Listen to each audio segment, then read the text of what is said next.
참 우리 믿는 그리스도인들이 이렇게 하기 힘든 모습이죠. 제가 이 말씀을 준비하면서 완벽하게 살라는 것이구나. 과연 이렇게 완벽하게 살아낼 수 있을까?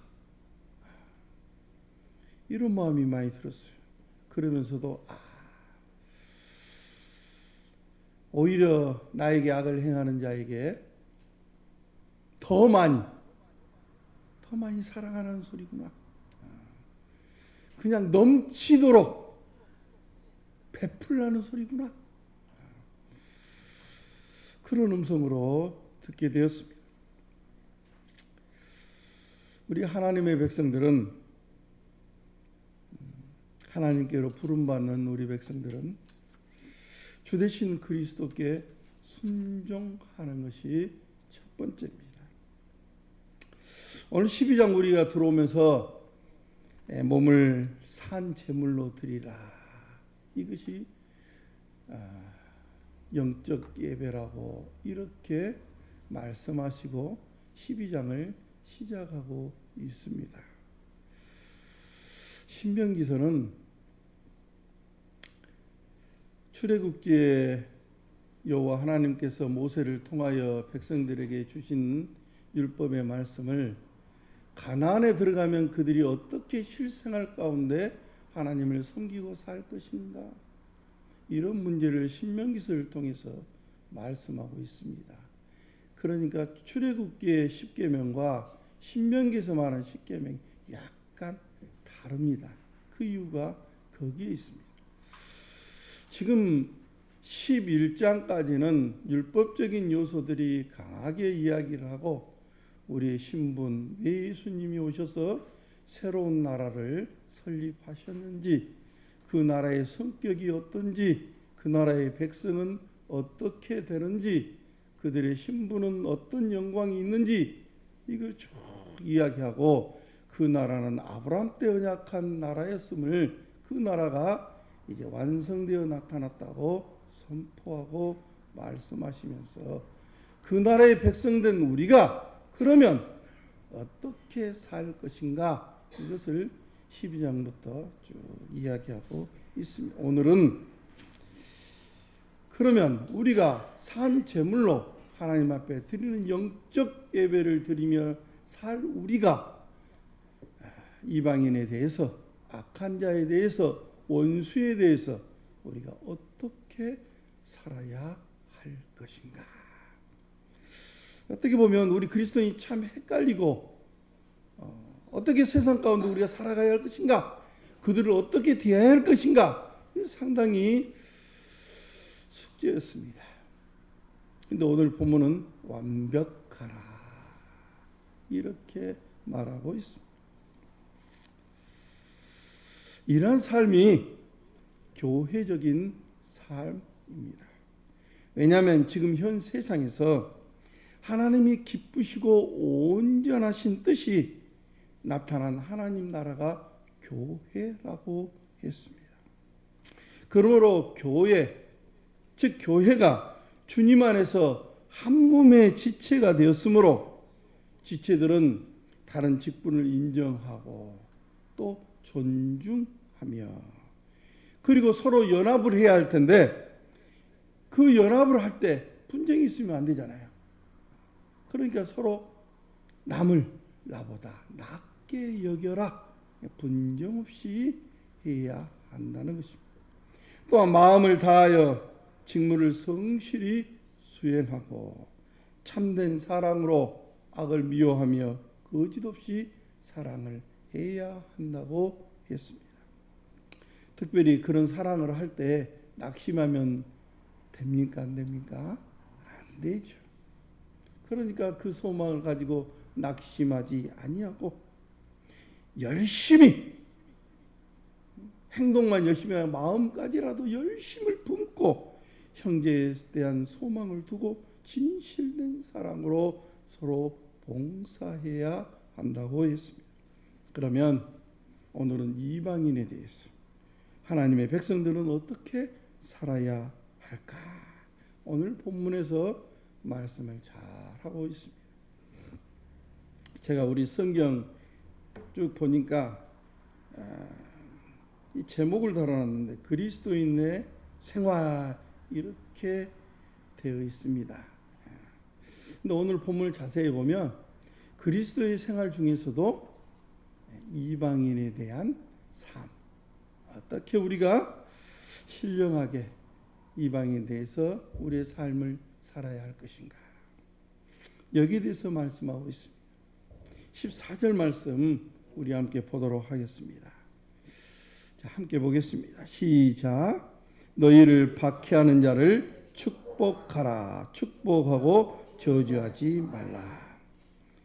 보통 박해, 옛날에 핍박 그랬는데 같은 말이죠. 박해한다. 그러니까 하나님의 백성을 박해하는 자. 그러니까 그냥 다른 어떤 신앙생활을 하지 못하도록 한다. 그런 의미에서 우리가 설명을 해왔습니다. 그러나 본문을 잘 보면 축복이란 말을 중복하여 사용하고 있음을 발견하게 될 것입니다. 왜냐하면 그 말은 축복을 지금 강조하고 있다는 말입니다. 왜냐하면 이 세대는 핍박자를, 즉 박해하는 자를 저주하고 축복하지 않는 세대입니다. 특별히 우리 나이와 사상과 다르면 어떻습니까?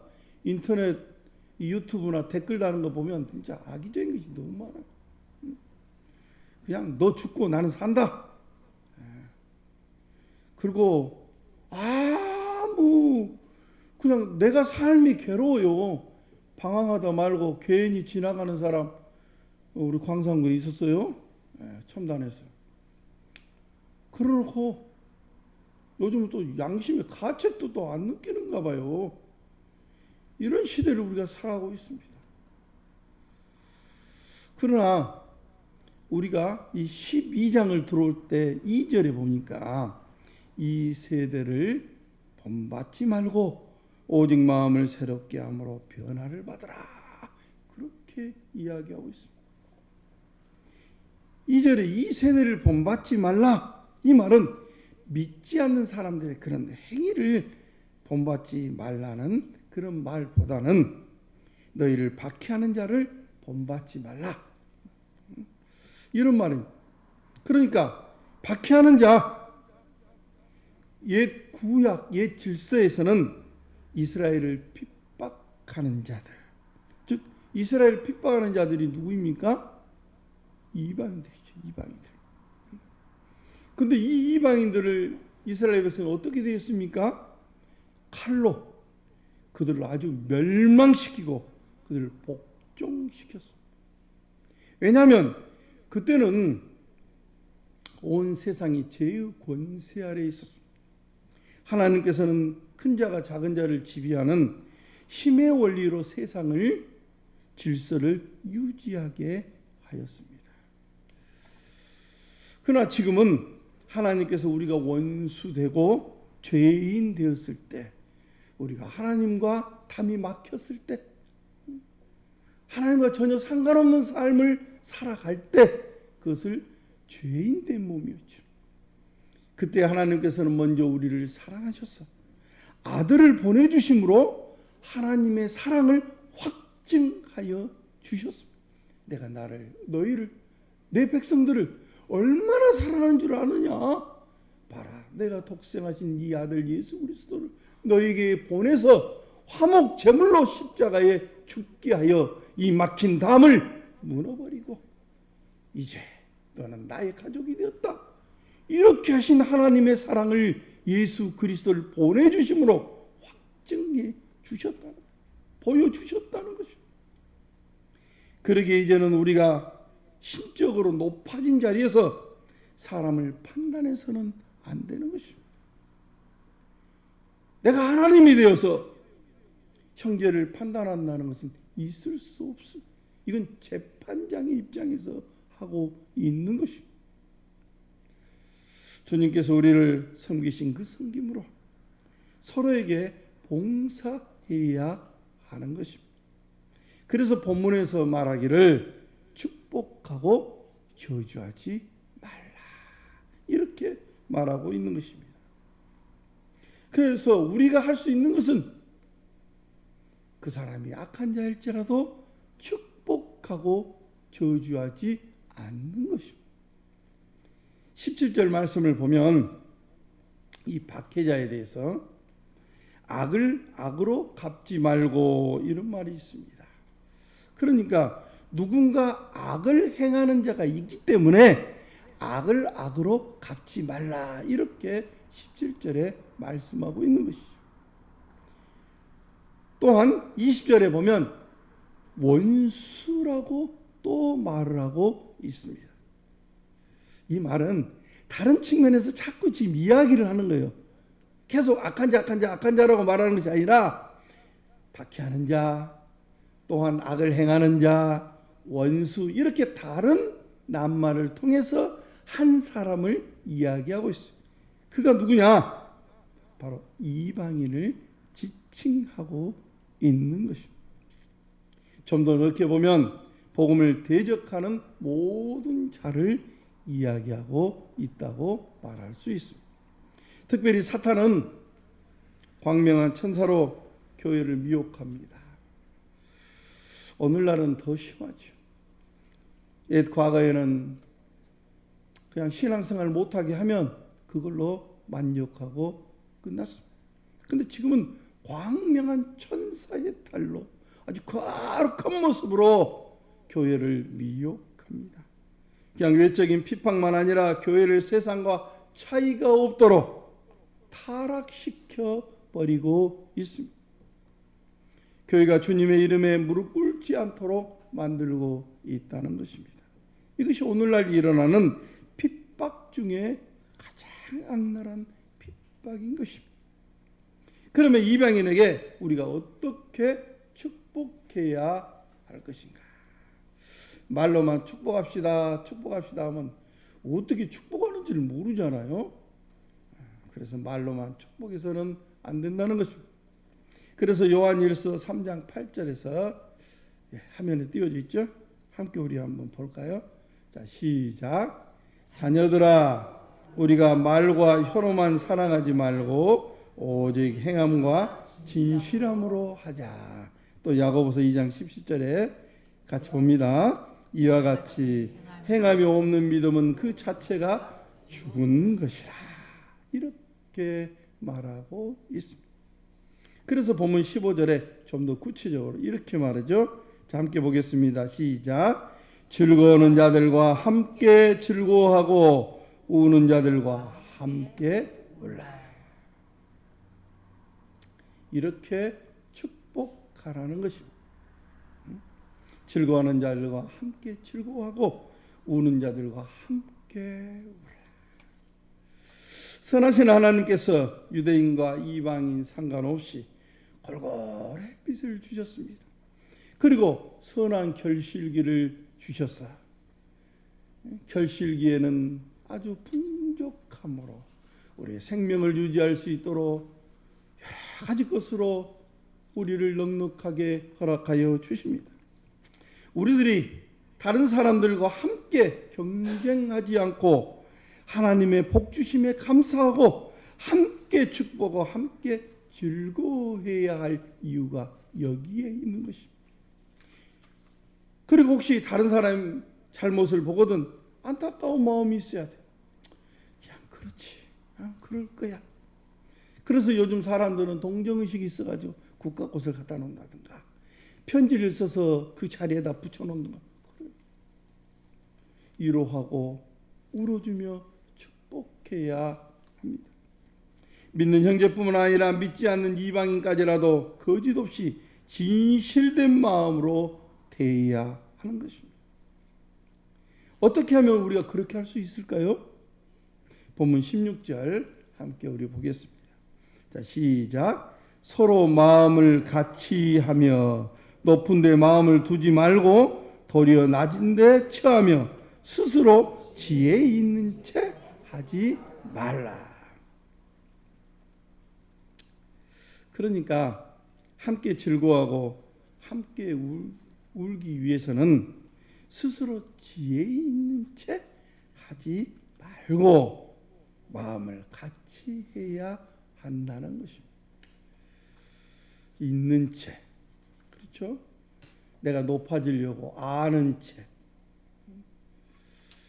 마음을 같이 하기보다는 내가 좀 더 높아져.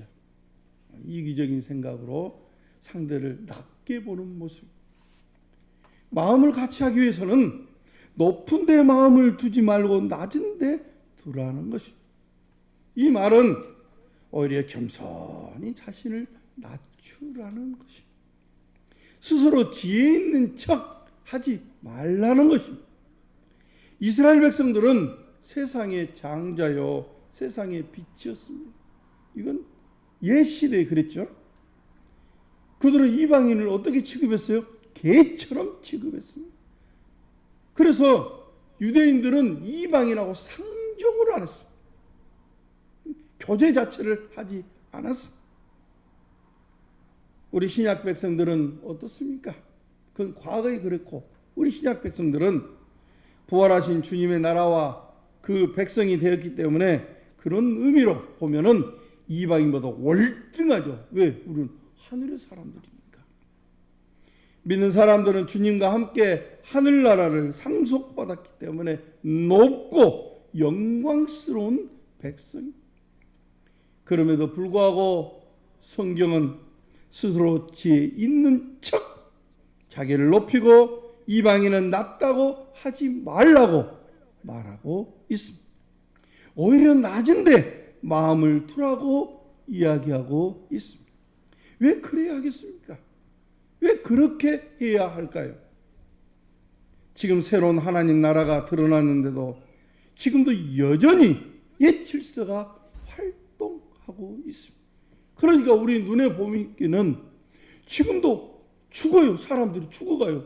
아니, 생명의 나라가 왔고 하나님의 나라가 왔는데도 불구하고 악이 판을 치고 있고 마치 보면 선을 행하는 사람들보다 악을 행했던 사람이 더 잘 산 것 같고 우리 눈에는 그것뿐이 안 보여요. 이 질서가 지금도 활동하고 있기 때문에 그래서 우리 신약 백성들은 옛 질서와 지금 싸우고 있는 것이요. 싸우는 것이. 그러게 우리가 새로운 하나님의 나라에 의의 병기가 되어서 날마다 자기를 쳐서 복종하고 성령을 따라 믿음으로 살아야 하는 것입니다. 그렇지 않으면은 지금 현 질서에 우리가 묻혀버린 것이죠. 믿음의 나라가 보이지 않습니다. 생명의 나라가 없는 것처럼 보인다는 것이. 이 시대의 지혜는 큰 자는 작은 자를 지배하는 질서입니다. 그러나 새로운 지혜는 마치 아비가 자식을 평생 동안 종노릇하며 섬기듯이 부모는 죽을 때까지 자식을 생각하며 죽습니다. 그래서 자식이 죽으면 먼저 죽으면 부모의 가슴에 묻는다고 하는 것입니다. 평생의 자식의 종으로 살아갑니다. 이처럼 우리 그리스도인들 또 새로운 나라 신약 백성들은 모든 사람들을 섬겨야 한다는 것입니다. 여기에는 단서 조항이 없어요. 그러기에 축복하고 저주해서는 안 된다는 것입니다. 그들 또한 하나님의 기쁨을 발견할 수 있도록 해야 하기 때문에 그런 것입니다.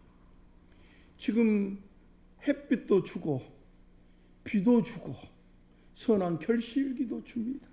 그러나 그들은 이게 당연한 거지. 그냥 계절이 바뀌고 이렇게 하니까 당연히 오는 거야. 가을이 되니까 풍성하게 우리가 먹고 살 수 있도록 열매가 맺는 것이지 이렇게 생각을 합니다. 사람들이 주위에 많은 사람들이 죽어갑니다. 저분은 사고 나서 죽는 거야? 아니 그냥 때가 되어서 나이가 늙어서 죽는 거지. 이렇게 당연하다고 받아들입니다. 그러나 우리의 인생의 역사는 하나님이 지고 있고 믿는 사람이나 믿지 않는 사람이나 이방이나 모두에게 하나님이 햇빛과 비를 골고루 주셔서 하나님이 선한 결실을 준다는 이 사실을 그들도 알고 하나님께 감사하도록 우리들이 그 역할을 해야 한다는 것입니다.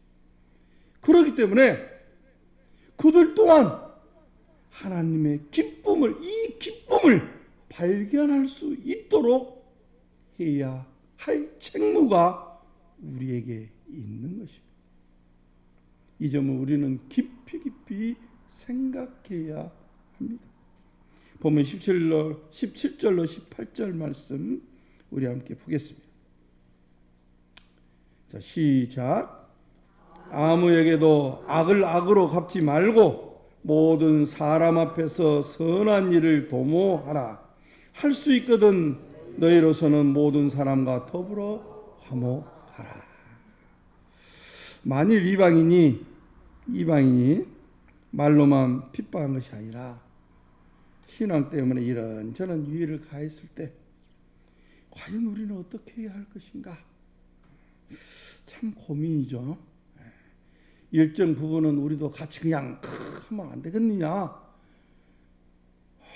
그러고 싶은데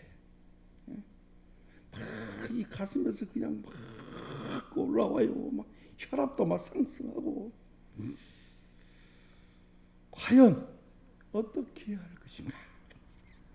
본문에 보니까 아무에게도 악을 악으로 갚지 말고 모든 사람 앞에서 선한 일을 도모하라. 할 수 있거든 너희로서는 모든 사람으로 더불어 화목하라. 이렇게 권면하고 있습니다. 이스라엘 백성은 악을 악으로 갚습니다. 이방인이 조그만 유해를 가하면은 몰살할 정도로 힘을 가하여 제압합니다. 이것이 세상 질서예요. 옛 질서입니다. 구약의 질서이죠. 지금도 이스라엘은 그렇게 합니다. 미사일 하나 쏴면 한 10개 쏴버려요. 그러나 신약 백성은 악을 악으로 갚지 말고 모든 사람 앞에서 선한 일을 도모해야 합니다. 우리가 선을 행하면 다른 사람이 나에게 선을 행할 것입니다.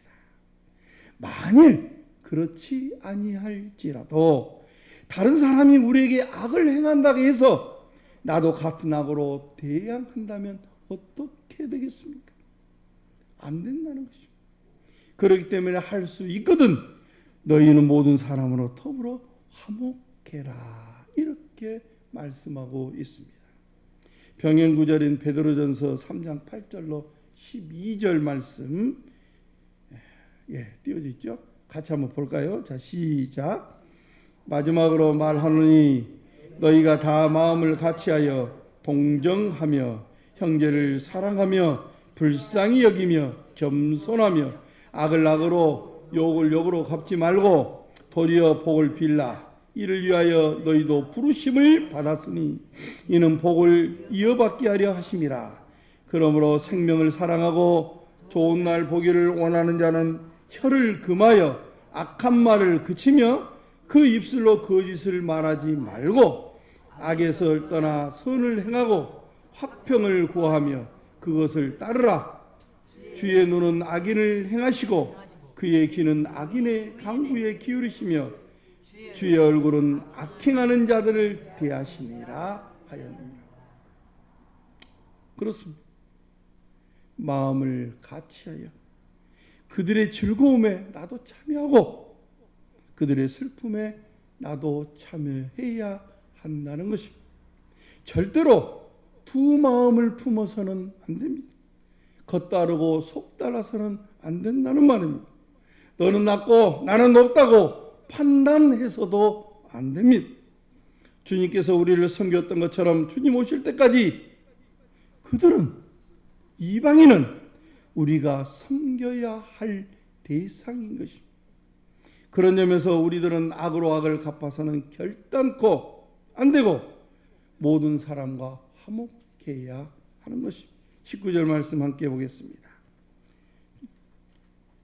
시작.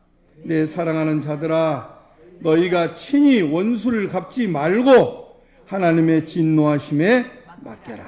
기록하였으되 원수 갚는 것이 내게 있으니 내가 갚으리라고 주께서 말씀하시니라. 할렐루야. 그래서 우리가 억울한 일 당하여도 참는 것입니다. 인내하는 것입니다. 복수하지 않는 것입니다. 그러면 우리는 분하고 억울할 때 아무것도 해서는 안 되는가? 거기에 대해서 오늘 19절 말씀이 우리에게 답을 주고 있는 것입니다. 주님께서는 우리를 섬기라고 보내셨고 심판은 보좌 우편에 취임하신 왕께서 강림하시면 그의 교회와 세상을 판단할 것입니다. 할렐루야. 그냥 이방인만 벌 주는 것이 아니라는 것입니다. 그의 교회가 입으로 고백한 모든 것을 주님이 판단하실 것입니다.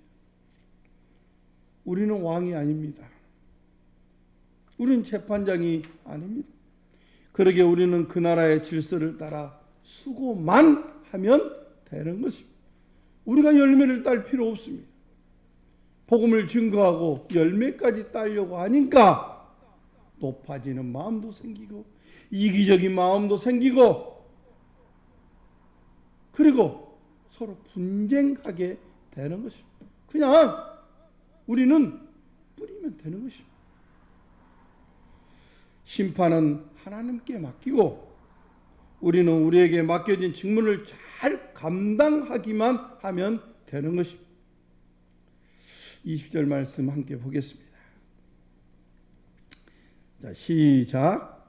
내 원수가 줄이고 먹이고 목마르거든 마시게 하라. 그리함으로 내가 숯불을 그 머리에 쌓아 놓으리라. 악으로 악을 갚지 말고 모든 사람과 화목하게 될 뿐만 아니라 한 단계 더 나아가서 그들에게 선을 행해야 한다는 것입니다. 만일 원수가 줄이거든 먹이고 목마르거든 마시우게 함으로 그들의 생명을 보살핌으로 그들의 머리에 숯불을 쌓아 놓아야 한다는 것입니다. 여기서 원수는 핍박자입니다. 즉 종교적인 문제 때문에 악을 행하는 자요. 그들은 이방인들입니다. 그들의 머리에 숯불을 쌓아 놓는다는 것은 머리에 숯불을 막 쌓아 놓으면 어떻습니까? 머리가 그냥 익을 정도로 뜨거워버리겠죠. 머리를 뜨겁게 한다는 말입니다. 다시 말하면 주의 은혜를 자꾸 베풀어요. 선행을 베풀어. 그러면 그 사람 어떻습니까? 마치 숯불을 머리에 올려놓은 것처럼 머리가 막 뜨거워져. 자극을 받을 거 아닙니까? 뜨거워져서 자극을 받아. 원수가 자신의 행동에 대해서 내가 왜 저 사람에게 저렇게 했을까? 악을 행했을까? 그러면서 막 자극을 받는 거야. 나는 선을 맡겨놓거든. 네? 세상에 없는 일을 행하네? 저 사람 정말 그리스도이네? 그렇구나 하면서 스스로 부끄러움 가질 수 있도록 해야 한다는 것. 그래야 그 사람이 회개할 거 아닙니까? 돌이킬 거 아닙니까? 행동이 바뀔 거 아닙니까? 그래서 결론적으로 21절에 이렇게 말씀하시죠. 자, 21절 봅니다. 시작. 악에게 지지 말고 선으로 악을 이기라. 할렐루야. 이게 결론이에요, 결론. 마태복음 5장 44절로 48절에도 이렇게 말합니다. 자, 함께 볼까요? 시작. 나는 너희에게 이르노니 너희 원수를 사랑하며 너희를 박해하는 자를 위하여 기도하라. 이같이 한즉 하늘에 계신 너희 아버지 아들이 되리니 이는 하나님이 그 해를 악인과 선인에게 비추시며 비를 의로운 자와 불의한 자에게 내려주심이라. 너희가 너희를 사랑하는 자를 사랑하면 무슨 상이 있으리요? 세리도 이같이 아니하느냐? 또 너희가 너희 형제만 무난하면 남보다 더하는 것이 무엇이냐? 이방인들도 이같이 아니하냐? 그러므로 하늘에 계신 너희 아버지의 온전하심과 같이 너희도 온전하라. 마태복음이 전체 줄거리의 결론을 딱 내려버립니다. 사랑하는 성도 여러분, 부활하신 주님은 만유의 주님이시여 천하 모든 사람들을 구원하시는 권세 있는 분이십니다. 그는 사탄의 권세를 깨뜨리고 생명의 왕국을 여신 분이십니다. 아담 안에서 모든 사람들이 죽었던 것처럼 그리스도 안에서 모든 사람들이 살 수 있도록 생명의 왕국을 여셨습니다. 지금도 주님께서 하늘 보좌에서 통치하고 계십니다.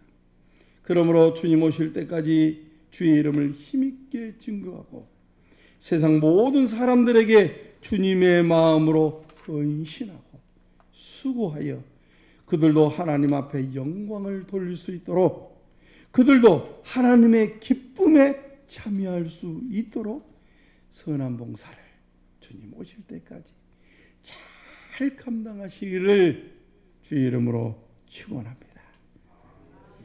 기도